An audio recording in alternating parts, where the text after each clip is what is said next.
Okay, so now is our ForgeBox module of the week, and I think this one's pretty appropriate considering we've already talked a little bit about something relevant. So we're talking about CBQ, and what do these three letters mean, Daniel? So they actually stand for, I'm guessing, either ColdBox or Command Box Q, but it's QUEUE, but we just did the Q because we like abbreviations here.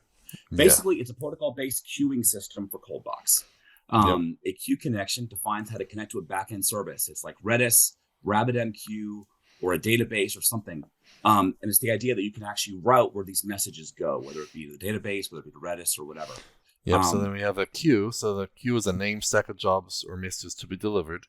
And the queue connection must have at least one queue. So each queue connection has a queue. And then you got a queue provider. So a queue provider is how you actually allow the system for ColdBox to talk to different queues. So we'll be creating queue providers for Redis and RabbitMQ and a database one. And then you guys can obviously, build your own. So if you guys are using a different tool for queuing, and maybe like we'll get one for the Amazon queue service, stuff like that, we could create new providers, which we'll have on ForgeBox as well.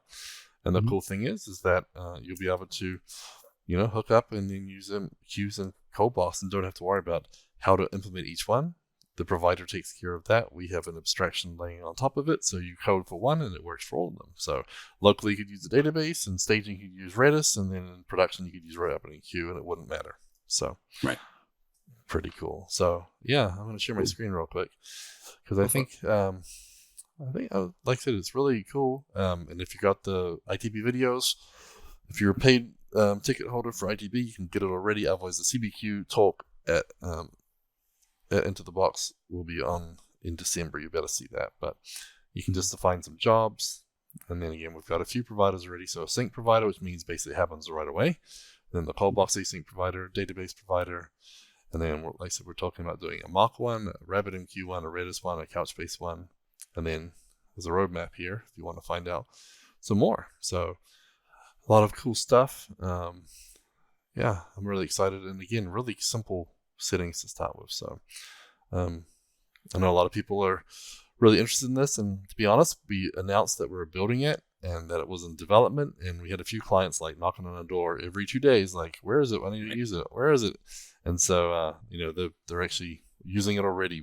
Eric's been working hard getting the new pieces out there, and we're excited. So, yep. So very, very cool.